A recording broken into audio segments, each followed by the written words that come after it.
Hello friends, आज हम CSEET के CS एग्जीक्यूटिव एंट्रेंस टेस्ट के करंट अफेयर से फाइनेंशियल अफेयर्स टॉपिक को हम यहां पढ़ने जा रहे हैं और बड़ा ही इंटरेस्टिंग टॉपिक है और बहुत ज्यादा नॉलेज देने वाला ये टॉपिक है और आज हमारी नॉलेज काफी हद तक यहां वाइड हो जाएगी।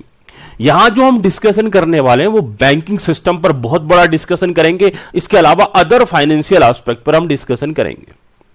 जब मुझे आपके साथ बैंकिंग सिस्टम पर चर्चा करनी ही है, बैंकिंग सिस्टम पर बहुत सारी बातें करनी ही है, तो इस समय मुझे बैंक से रिलेटेड एक पर्टिकुलर कुछ लाइनें याद आ रही हैं। कुछ चोर बैंक लूटने जाते हैं तो क्या सायराना अंदाज में वहां बात करते हैं और वो बोलते हैं, जैसे ही बैंक के अंदर जाते हैं तो बोलते हैं कि अर्ज किया है कि किस्मत में जो लिखा है उतना ही मिलेगा, किस्मत में जो लिखा है उतना ही मिलेगा, हैंड्स अप कर लो, कोई अपनी जगह से नहीं हिलेगा।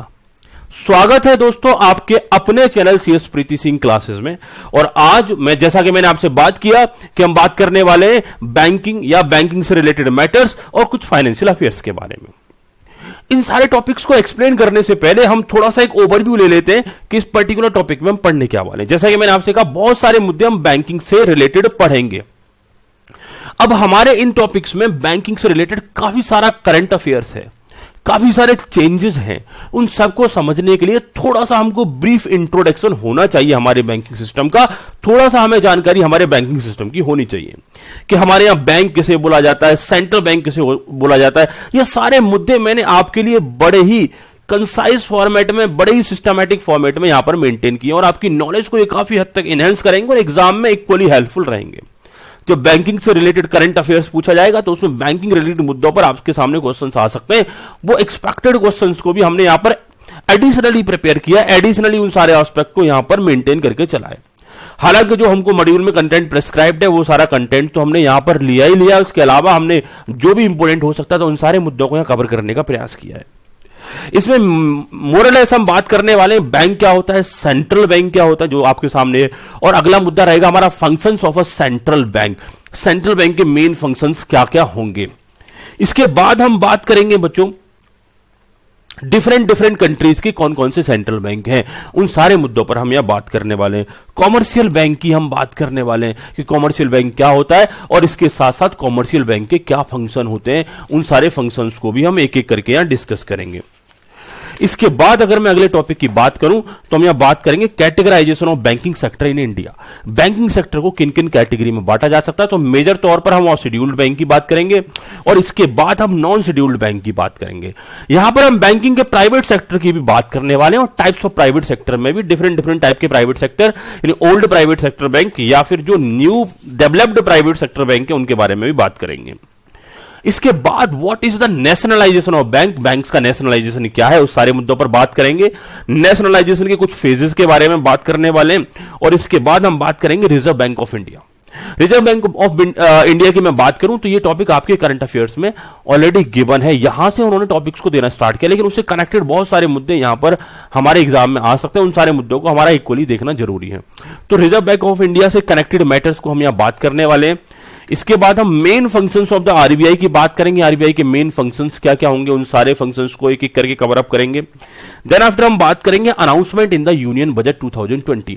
करंटली यूनियन बजट में क्या क्या अनाउंसमेंट हुए, वो अनाउंसमेंट फाइनेंशियल सेक्टर या करंट डेवलपमेंट से रिलेटेड हो सकते थे या current development in the financial market हो सकते हैं, और दूसरे अगर हम बात करें current development in the mega bank merger हो सकते हैं।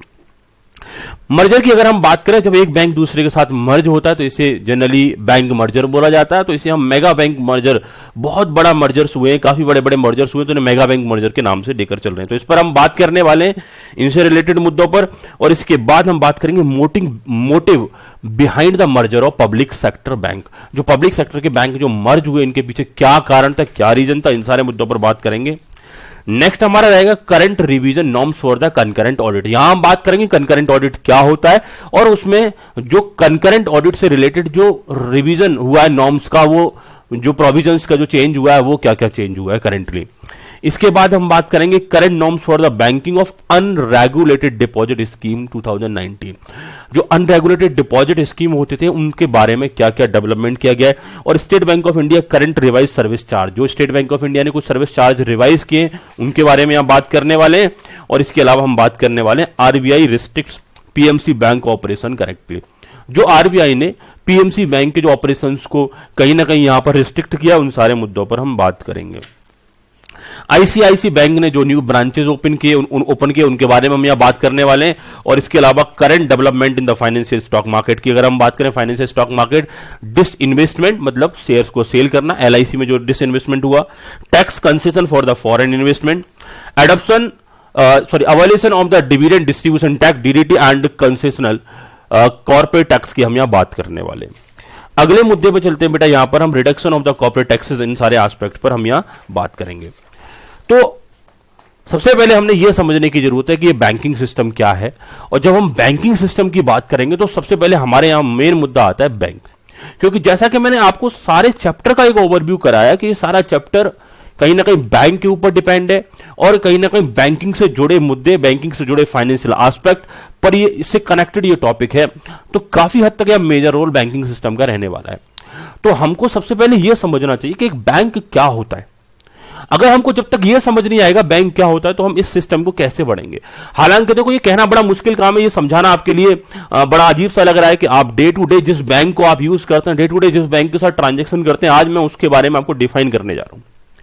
अब तक हम काम करते रहे, बैंकिंग के साथ डीलिंग करते रहे, लेकिन व्हाट इज द बैंक अगर बैंक को एक्सप्लेन करने के लिए बोला जाए तो हम क्या बताएंगे बैंक के बारे में, वो कुछ सर्टेन से एस्पेक्ट हमारे माइंड में होने चाहिए। पहली बात तो बैंकिंग एक इंस्टीट्यूशन होता है जो फंड में डील करता है, तो हम इसे बोलेंगे bank is a financial institution. और bank is a financial institution, वो फाइनेंशियल इंस्टीट्यूशन है और उसको लाइसेंस मिला हुआ है, क्योंकि जनरली हम आगे बात करेंगे सारे बैंक्स को लाइसेंस देता है आरबीआई।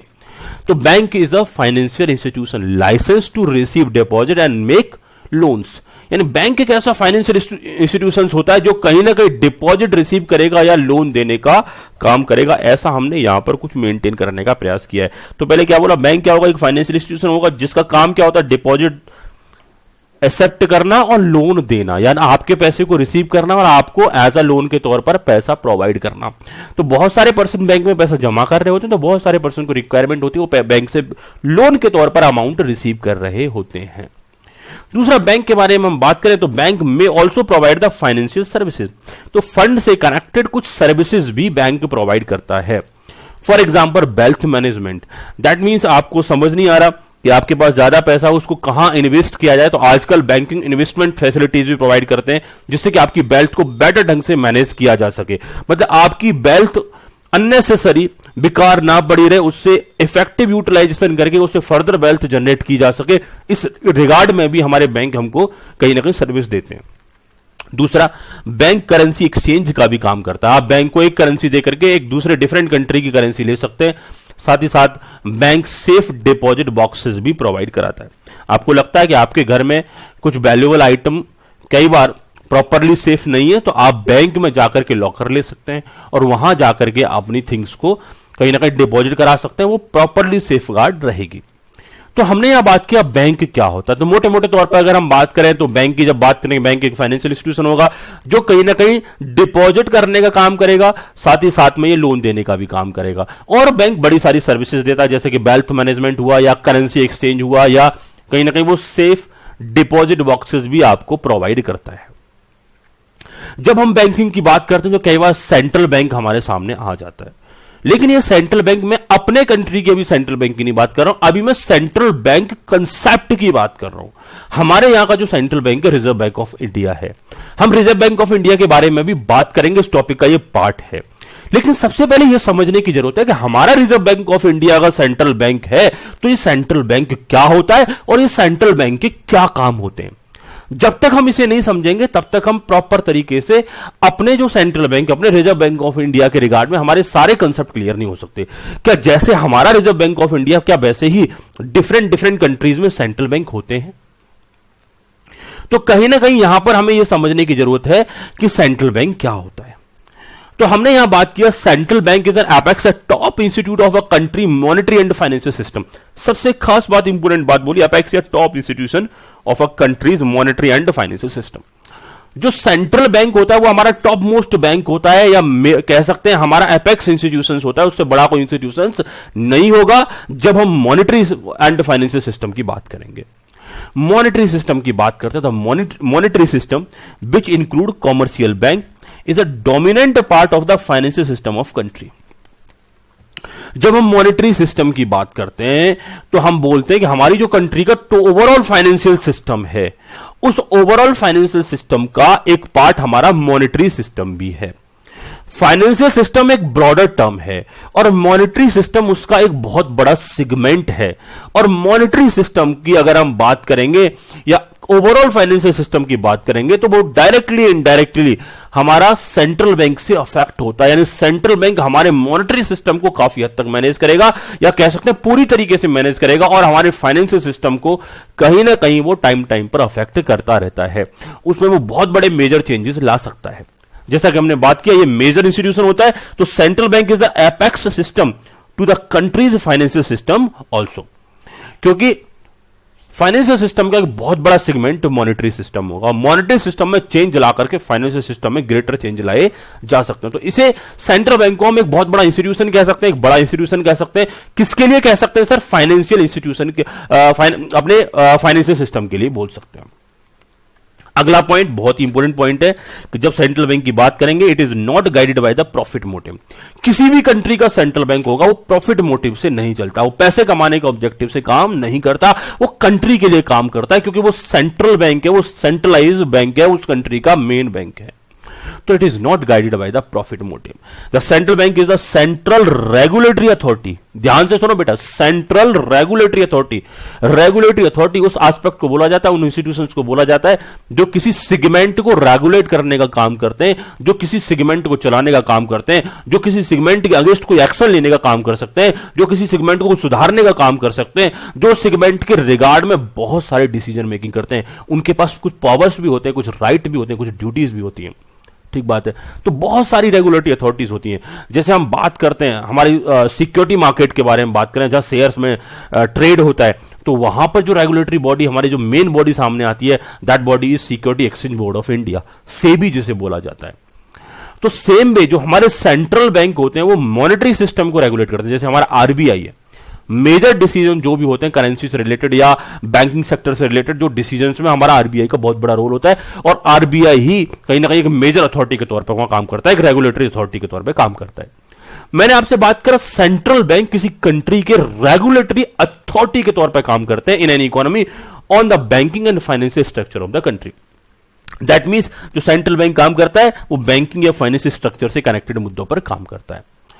अब यहां पर हमने आरबीआई की बात कर ली है। RBI the central bank of our country came into existence in 1935। Examination के लिए बेटा वेरी वेरी इंपोर्टेंट, इसे टिक कर लो। आपसे पूछ सकता है कि आरबीआई कब एग्जिस्टेंस में आया, यह क्वेश्चन आपका एग्जामिनेशन में आ सकता है। 1935 बेटा याद रहेगा, 1935 को आरबीआई एग्जिस्टेंस में आया। बात क्लियर? मैंने अगेन में आपसे रिपीट कर रहा हूं, आरबीआई कब एग्जिस्टेंस में आया? 1935 में आरबीआई एग्जिस्टेंस में आया। अगर आरबीआई की एग्जिस्टेंस पूछी जाती है, और बेटा आरबीआई है कौन? हमारे कंट्री का सेंट्रल बैंक है। ये भी कहीं ना कहीं हमारे लिए क्वेश्चन बन सकता है। यहां तक हमने पहले समझने का प्रयास किया बैंक क्या है, और दूसरा हमने बात किया कि सेंट्रल बैंक की अगर हम बात करेंगे तो सेंट्रल बैंक क्या होगा। अगला मुद्दा हमारा यह रहेगा कि सर ये सेंट्रल बैंक के फंक्शंस क्या होते हैं। अगर हम सेंट्रल बैंक के फंक्शंस की बात करेंगे तो वो क्या क्या हमारे फंक्शंस होंगे, इनको समझना हमारे लिए बहुत जरूरी हो जाता है। स्टार्ट करते हैं बेटा फंक्शंस ऑफ सेंट्रल बैंक।